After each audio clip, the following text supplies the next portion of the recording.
बंधु माने आजिर एही कार्यक्रम को आपण मानक स्वागत।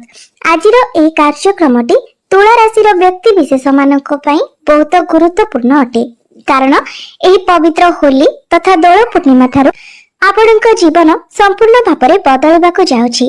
आपणक जीवन रे एक बहुत बड़ परिवर्तन हेबाको जाउछि, कारण होली दिन अर्थात मार्च 15 तारिख दिन सूर्य निजर राशि परिवर्तन करबाको जाउछंती। यह व्यतीत 29 मार्च को शनि मध्य निजर राशि परिवर्तन करबाको जाउछंती।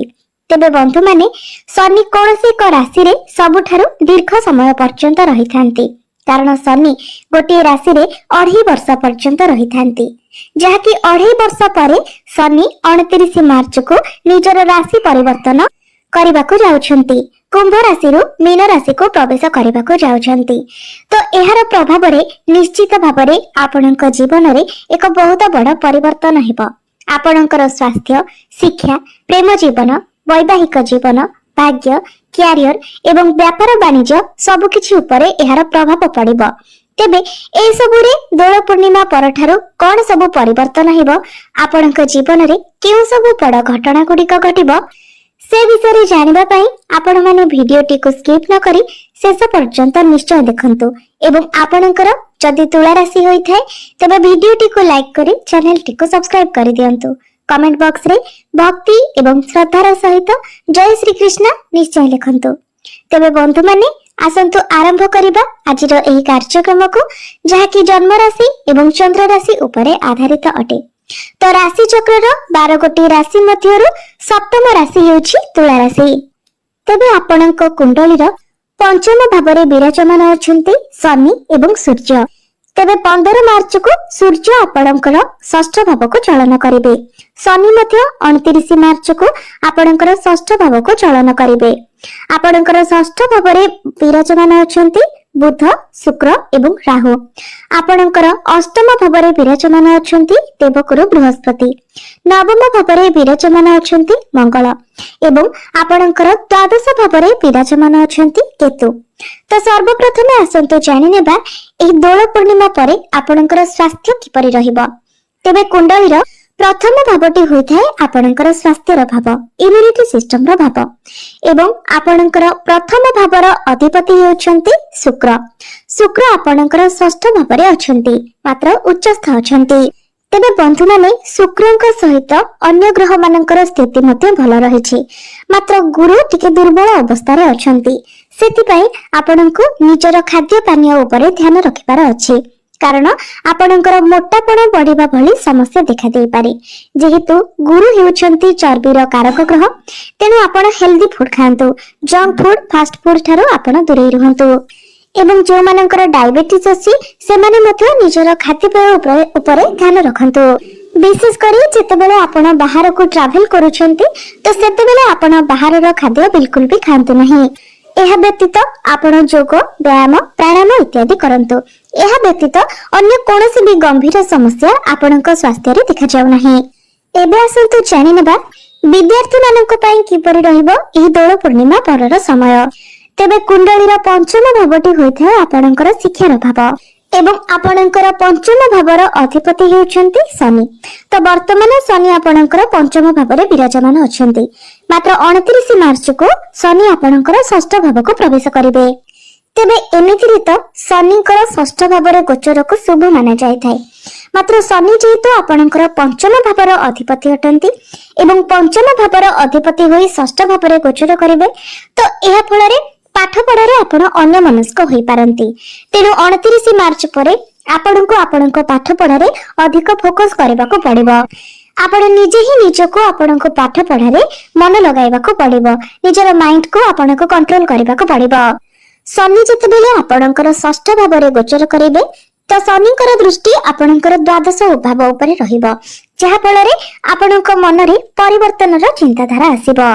तेबे जो माने विदेश रे जाके पाठ पढ़ा पढ़ी करबा पई चाहुतिले सेमानक पई समय भल रहिबो, किंबा आपण जति कोनोसी एडमिशन लेबा पई चाहुतिले तो सेति पई मध्य आपणक पई समय बहुत भल रहिबो। पाठ पढ़ा तो आपणकर बहुत भल रहिबो, किंतु 29 मार्च परे आपणक केवल निज पाठ पढ़ा रे स्टेबल रहिबाको पड़िबो। अन्य कोनोसी भी समस्या आपणकर पाठ पढ़ा रे नाही। एबे आसंतु जानिबा आपणकर प्रेम जीवन किपरि रहिबो एही दोल पूर्णिमा परे। तो कुंडलीर पंचम भावटी आपणकर शिक्षार भाव हेबा सहित पंचम भावटी मध्ये होइताय आपणकर प्रेम जीवनर भाव एवं आपणकर पंचम भावर अधिपति हेउछन्ति शनि। शनि मध्ये सूर्यଙ୍କ सहित आपणकर पंचम भावरे अछन्ति।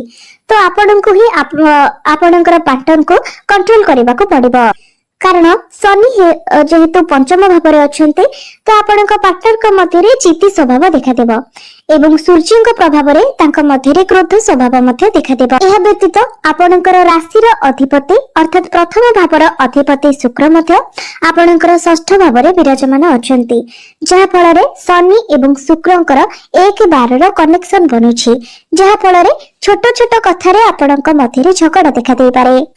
तेबे जेहेतु शनि निजर स्वगृह अच्छे से आपणक मध्य जेते डिस्टर्बांस हेले मध्य आपणकर भल पाइबा उपरे यार कोनोसी भी खराब प्रभाव पड़िबो नाही। एबे आसंतु जानि नेबा आपणकर वैवाहिक जीवन किपरि रहिबो एही दोल पूर्णिमा परे। तो कुंडलीर सप्तम भावटी होइथाय आपणक वैवाहिक जीवनर भाव। तो आपणक सप्तम भावर अधिपति हेउछन्ति मंगल जे कि आपणकर नवम भावरे विराजमान अछन्ति। तेबे सप्तम भावर अधिपति होई मंगल आपणकर नवम भावरे त्रिकोण रे खूब भल स्थिति रे अछन्ति। तो वैवाहिक जीवन आपणकर बहुत भल रहिबो। आपण दुई जन मिसी किछि प्लानिंग करि पारंती कि आडे बुला बुली करबा को जिबा पई आपण प्लानिंग करि पारंती। जदि पूर्वरु आपणकर वैवाहिक जीवन रे किछि समस्या चलिथिला तो से सब समस्या मध्ये आपणकर दूर होई जिवो। आपणक मध्य रे भल पाइबा बढ़ी एवं आपणक मध्य जहाँ भी किसी भूल बुझामणा थिला से सबुर मध्य समाधान होई जिवो। भाग्य दृष्टि जदि देखिबा को जिबा तो कुंडलीर नवम भावटी होइथाय भाग्यर भाव एवं आपणकर नवम भावर अधिपति अर्थात भाग्य भावर अधिपति हेउछन्ति बुध। बुध आपणकर षष्ठ भावरे विराजमान अछन्ति मात्र षष्ठ भावरे बुध नीच भंग राजयोगर निर्माण करुछन्ति अर्थात तांकर नीचता धीरे धीरे कम हेबाको जाउछि। तेबे दोल पूर्णिमा परे आपणको आपणक भाग्यर साथ मिलिबो। जदि प्रॉपर्टी रिलेटेड आपण किछि डील करबाको चाहछन्ति शेयर मार्केट स्टॉक मार्केट रे आपण किछि इन्वेस्ट करबा पई चाहछन्ति तो आपणक पई समय भल रहिबो।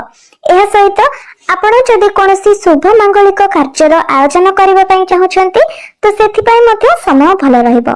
मात्र अन्य सब क्षेत्र रे अर्थात जदि आपणकर किछि किना किनी करबा को चाहछन्ति कोनोसी मीटिंग किबा डील रहिछि तो आपण जदि 15 मई पर करंती से सबरे आपनको अधिक शुभफल मिलिबो कारण 15 मई को गुरु निजर राशि परिवर्तन करी आपणकर नवम भाव को चलन करिवे तो सेतेबेले आपणक पई समय अधिक शुभ रहिबो। एबे आसंतु जानिबा आपणकर कैरियर किपरि रहिबो एही दोल पूर्णिमा परे। तो बंधु माने कुंडलीर दशम भावटी होइथाय आपणकर कैरियर भाव कार्य क्षेत्रर भाव। तो आपणकर दशम भावर अधिपति हेउछन्ति चंद्रमा जे कि प्रति 2 दिन रे निजर राशि परिवर्तन करिथान्ति।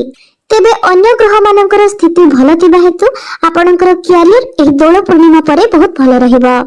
शुक्र एवं बुधंकर दृष्टि आपणकर द्वादश भाव उपरे रहुछि जहा फल रे आपण निजर कैरियर पई विदेश यात्रा करि पारंती। निजर कैरियर को नै आपण कोनोसी नूतन आरंभ मध्य करि पारंती। शुक्र एवं बुध एकत्र थिबा हेतु आपणक पाखकु नुआ नुआ काम आसीबो एवं नुआ नुआ काम सब शिखिबा पई आपणक मन रे आग्रह मध्य रहिबो।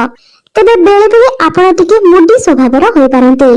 काम कार्य रे आपणकर मन न लागि पारे ता परे भी जदि आपणकर टार्गेट बेस जॉब रहिछि किछि बर्डन रहिछि से सब कार्य रे निश्चित भाବରେ आपण सफलता मध्य पाइबे कारण शुक्र आपणकर कुंडली रे उच्चस्थ अछन्ति एवं बुधଙ୍କ सहित विराजमान अछन्ति। मात्र बुध जेहेतु आपणकर षष्ठ भावरे अछन्ति तो आपण निजर कम्युनिकेशन उपरे ध्यान दियंतु। आपणकर कार्य क्षेत्र रे आपणकर बॉस आपणकर सहकर्मी मानक सहित जेतेबेले आपण कथा हेउछन्ति तो भाबी चिंती कथा हुअन्तु।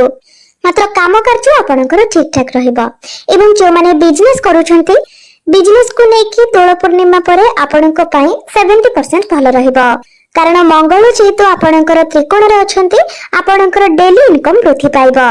मात्र बिजनेस रे आपणकर खर्च मध्य बढ़िबो कारण आपण निजर बिजनेस को आगको बढ़ाई पारंती। बिजनेस रे आपण किछि जिनिस जोड़ी पारंती।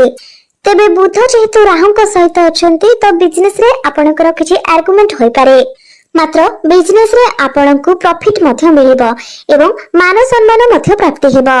तो बिजनेस आपणकर 70% भलो रहिबो।